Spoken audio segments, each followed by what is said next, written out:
When my mother raised her glass that night, she didn't toast to love or family. She smiled at my brother and said, "To Ryan, the son who truly carries this family." Everyone laughed, everyone except me. I'm Carter Blake, the other son, the one they never talk about when the neighbors are around. For 30 years, I kept quiet, letting their praise for him drown out every word I never said. But that night, something in me cracked. Then maybe, I told her, he should start paying for it. The laughter stopped, and just like that, the truth I'd buried my whole life finally had a voice, mine. The soft hum of conversation filled the church hall, wrapped in warm amber light. Candles flickered on white tablecloths, and the air smelled faintly of lilies and nostalgia. Laughter floated above the clinking of glasses as neighbors and relatives crowded around my parents, showering them with congratulations for 40 years of marriage. Ryan stood near the stage, shining as he always did, every gesture polished, every word perfectly timed for admiration. People gravitated to him, hands on his shoulder, praise on their lips. I stayed back, quiet, holding a small wooden box in my hands, the gift I'd made myself. Inside was a model of a bridge, sanded smooth, something real, something that took time. When it was finally my turn, I walked forward and placed it in front of my mother. She smiled, polite but distracted, and said softly, "That's sweet, Carter, but Ryan already built us a prayer room last year." Laughter broke out across the tables. Even the soft music seemed to stumble for a beat. I forced a smile, nodding as if her words hadn't landed like a nail in the center of my chest. I looked at the bridge on the table, a symbol of connection no one wanted to cross. Ryan's prayer room was faith on display. Mine was effort they'd never see. The evening carried on with jokes and wine until my mother lifted her glass. Her voice rang clear and proud, echoing off the old church walls. "To Ryan, the son who carries this family." Applause erupted, chairs scraped, cameras flashed. And something in me, something I'd kept buried for decades, cracked open. I said quietly, "Then maybe he should start paying for it."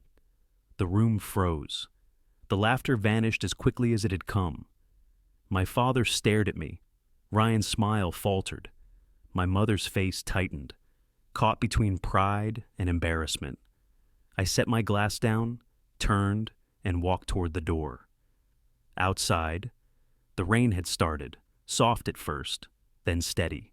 Through the window, I could still see Ryan inside, laughing again, arm around our parents like a hero in his own story. If I told them the truth now, I thought, it wouldn't just ruin a party, it would destroy the story they needed to keep believing. And so, I let the rain fall, and the silence between us became the heaviest thing I carried. I grew up in Riverbend, a small town resting quietly beside the Tennessee River, where Sundays belonged to hymns, and faith was worth more than facts. My father, a mechanic with calloused hands and a permanent scowl, believed in hard work and repentance. My mother, who taught Sunday school, believed in Ryan. Everyone did. He was the golden boy, God's favorite, the child who could do no wrong. And then there was me, the quiet one who loved building things instead of praying for them. While Ryan sang in the church choir, I spent afternoons sketching bridges behind the shed, drawing lines that could carry weight, that could hold. They told me I lacked faith because I trusted steel and math more than miracles. I stopped arguing.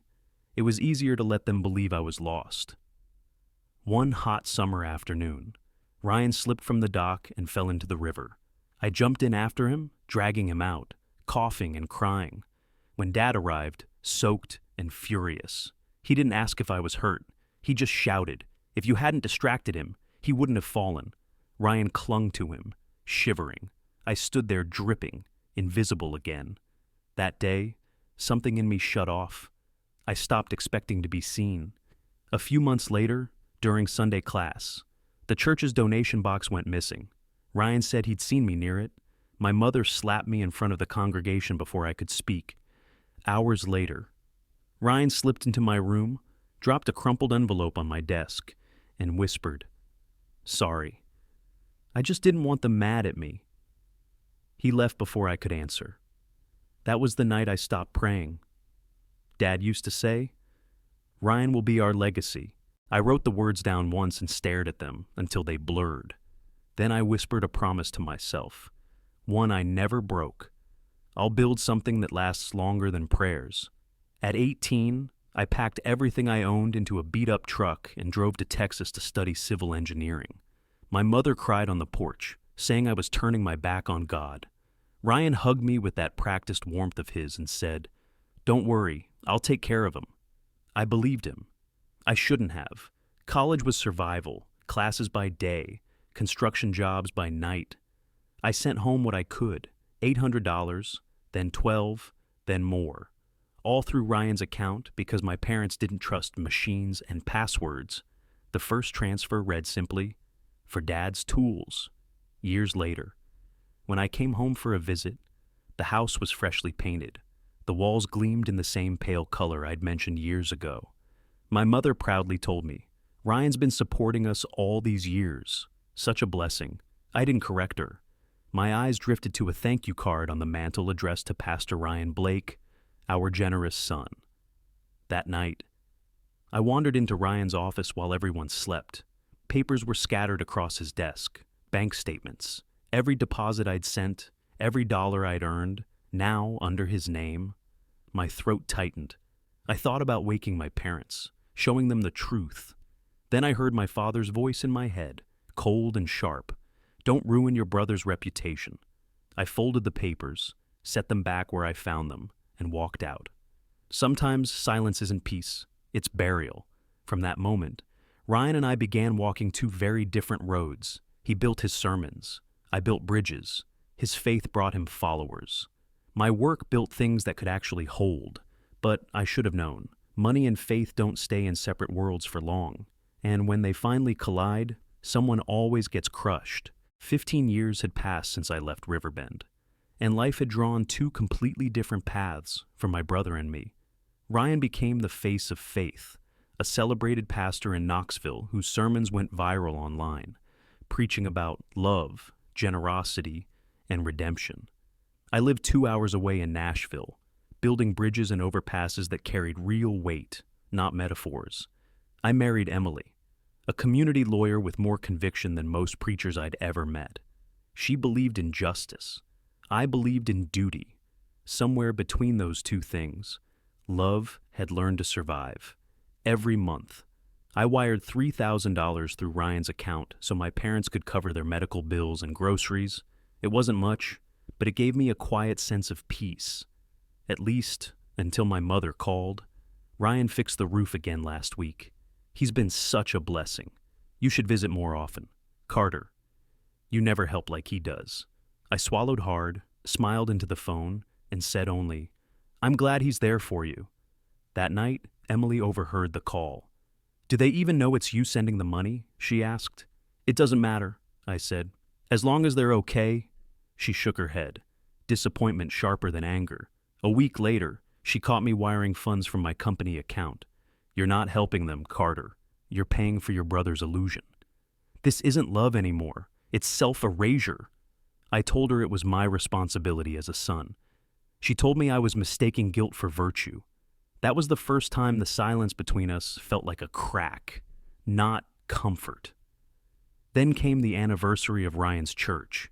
I drove down to attend, more out of habit than pride. The banner above the stage read, "Thank you, Pastor Ryan, for building faith and community." When Ryan took the microphone, his voice filled the hall. I couldn't have done it without my family's support. His eyes found me, the corners of his mouth lifting in that polished, perfect smile. Afterward, people crowded around, whispering just loud enough for me to hear. "Ryan's such a giver. He even takes care of his parents' bills. Must be nice to have a son like that."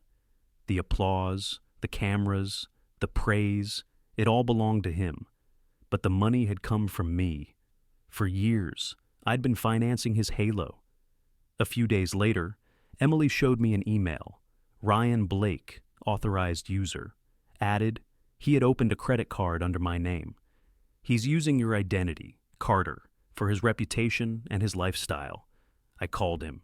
"Relax, he said, laughing. "It's for the church fund. You'll get a tax break." I hung up before I said something I couldn't take back. That night, I sat at my desk staring at a blueprint, an unfinished bridge spanning a wide river. Its arc was perfect, but the foundation wasn't done. I traced the line with my finger and whispered to no one. I build bridges that hold, he builds ones that collapse. And for the first time, I understood. I wasn't his brother anymore. I was the material holding up his lie. The call came on a Thursday night. My mother's voice trembled through the receiver. "Your father's been coughing blood again. The doctor says he needs a procedure." Without hesitation, I increased the monthly transfer. Ryan texted me minutes later. "Got it, bro. I'll handle it for you."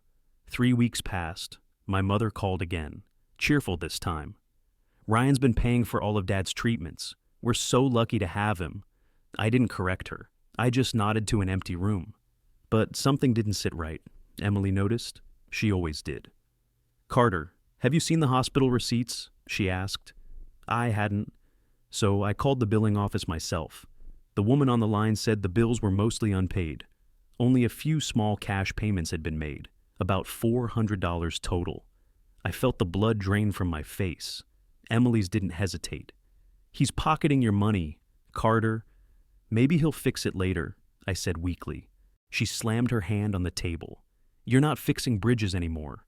You're building walls." I wanted to argue, but the truth was already echoing inside me. Then came the photo, Ryan on Facebook, standing beside a brand new SUV, captioned, "God blesses those who give." Beneath it, my mother's comment glowed like a scar. "So proud of you, son. You've always given more than anyone." I turned off the phone and stared at my reflection in the dark window, wondering how many lies a family could build before the foundation cracked. A week later, Ryan called over video chat, his smile wide, voice soft like a salesman's. "Brother, I've been thinking, we should start a family foundation in Dad's name. I'll manage the finances." I didn't hesitate. I wanted to believe in something good again. "Tell me what you need." 10,000, he said. "Just to get it started." I sent the money the next morning. 2 weeks later, Emily slid a document across my desk. Ryan Blake Foundation, sole proprietor. No mention of me, no mention of our parents, just him. That night, I stood by the window as the rain came down in slow, heavy streaks. The city lights blurred against the glass. My account balance glared back at me, nearly empty. "I've spent my life building bridges for everyone but myself," I whispered. And in that moment, I realized it wasn't just Ryan I'd stopped believing in. It was me.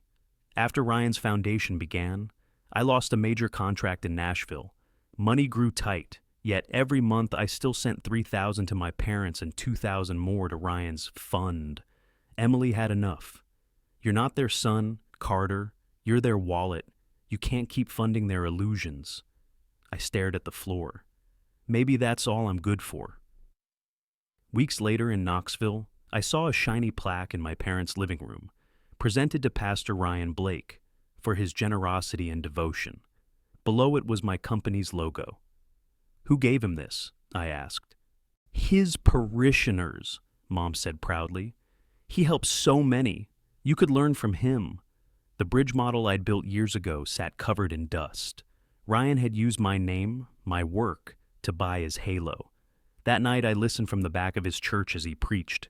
Giving is proof of faith. Those who give unseen are the truest believers. I almost laughed. Then I must be the holiest man alive. Afterward, Emily whispered, "He's preaching your words, Carter, your bridges, your silence." She handed me an envelope of bank statements. "If you ever decide to use this, I'll stand beside you." Rain started falling as we drove home. I remembered my father's voice. Bridges are meant to hold, not to collapse under secrets. If I stayed quiet, I'd be the one breaking them. Dad died on a gray morning. The service filled Ryan's church, white walls glowing, people praising the devoted son. I stood at the back, silent. Ryan spoke from the pulpit. "My father taught me sacrifice." The crowd murmured, "Amen." Mom beamed through tears. Then Emily walked forward, set her phone on the pulpit. The projector lit up. Monthly transfers. My name sending thousands to Ryan. Notes. For Mom and Dad's expenses, and one for the foundation. Gasps echoed. Mom turned, shaking. "Is this true?" Ryan stammered. "It's not what it looks like," a man shouted. "You said it was church money," Ryan broke down. "I just wanted Dad to be proud." I stepped closer. Love doesn't need witnesses. Thunder cracked. The lights died. Ryan fell to his knees, sobbing. I said quietly. "Then ask him to pay." I walked into the storm. Rain hit hard, washing everything clean. For years I'd tried to buy peace with silence. Truth, I realized, was the only thing worth paying for. The rain from last night still clung to the tin roof, dripping steadily into the silence of the old house. My mother sat motionless, her hands trembling on the edge of her black mourning shawl. Ryan was across from her, soaked through, his suit wrinkled and dark with rain, eyes darting anywhere but mine. I stood between them, holding the damp envelope with Dad's handwriting barely visible through the smudges. "You build quietly. Son, I see you." Mom's voice broke the silence. "Ryan, tell me this isn't true." He lowered his head. "I didn't mean for it to go this far.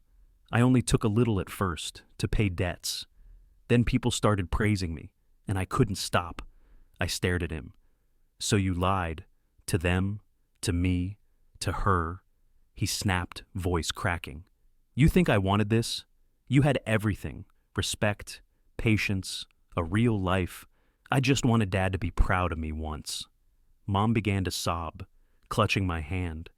"My God, Carter, all these years, I was so blind." "You weren't blind," I said quietly. "You just didn't want to see." I turned to Ryan, voice steady. "Then ask him to pay." Ryan fell to his knees, tears streaming. Mom leaned into me, whispering, "I see you now, Carter. I see you." Light filtered weakly through the window, glinting off the word bridge on Dad's letter. Outside, the rain finally stopped. There was no victory, only truth, and the peace that came with it. 3 months had passed since the funeral. The air in the house felt lighter, quieter. Ryan had left the church and moved into a small rental on the edge of Knoxville, living simply, almost like penance. My mother now lived with Emily and me in Nashville. Each morning she sat beside me at the kitchen table, learning how to use her phone, her fingers shaky but determined. When I showed her how to check her balance online, she laughed softly. "It's like seeing truth in numbers," she said. That small sentence carried more weight than she realized. For the first time, she was seeing the world without Ryan's words to filter it. When Ryan finally reached out, I agreed to help him settle his debts, but not without conditions. Emily drafted the papers, sliding them across the table between us. "This isn't punishment," she said. "It's accountability." Ryan nodded, eyes wet as he signed. From that day forward, he spent his mornings cleaning at a veteran's shelter, serving meals, learning what humility sounded like when it wasn't performed from a pulpit. One evening, while sorting through my father's old things, I found a letter hidden in the bottom drawer. Never mailed. The paper was yellowed, the ink faded but clear enough to read, "Carter, you were never less than your brother. You just built differently. And I'm proud." The words blurred as I read them. Years of resentment dissolving into something quieter, acceptance. He had seen me after all, just too late to say it aloud. A week later, Mom and I stood on a newly finished bridge, the last project I designed before stepping away from work. She looked out at the water below and asked, "Why bridges, Carter?" I smiled. "Because bridges hold, when people don't," and for the first time, the truth didn't hurt. It held. 3 years passed, and the world felt gentler than it used to. Ryan now ran a small community recovery center called Bridge House, a place for addicts and the homeless to learn skills, rebuild, and start over. He no longer preached, he listened. My mother had grown frail, her hair snow white. Every morning she still tended to the white chrysanthemums in front of the old church, flowers blooming stubbornly against time. Emily and I lived quietly in Nashville. Our son Ethan, now 15, steady, kind, and confident in ways I never was at his age. That Thanksgiving, the table was full but calm. Ryan poured water, his voice low and sincere. "You were right, brother. Love needs accountability." I smiled. "And forgiveness needs truth." No one spoke after that. The silence was full, not empty. My mother looked between us, eyes shimmering with peace. "This is what your father wanted," she whispered. "Not perfection, but peace." After dinner, I stepped out to the porch. The air smelled of oak and cold wind. Ethan was in the yard, hammering planks of wood together over the small ditch behind our house. "Why are you doing that?" I asked. He looked up, grinning. "Because bridges hold. Dad." I watched him work, the soft thud of nails, the quiet rhythm of purpose. The autumn wind carried the scent of new wood and chrysanthemums. For the first time in a long time, I felt light. The past didn't ache anymore. It simply held. And as the sun slipped behind the trees, I whispered to myself, "The bridge holds,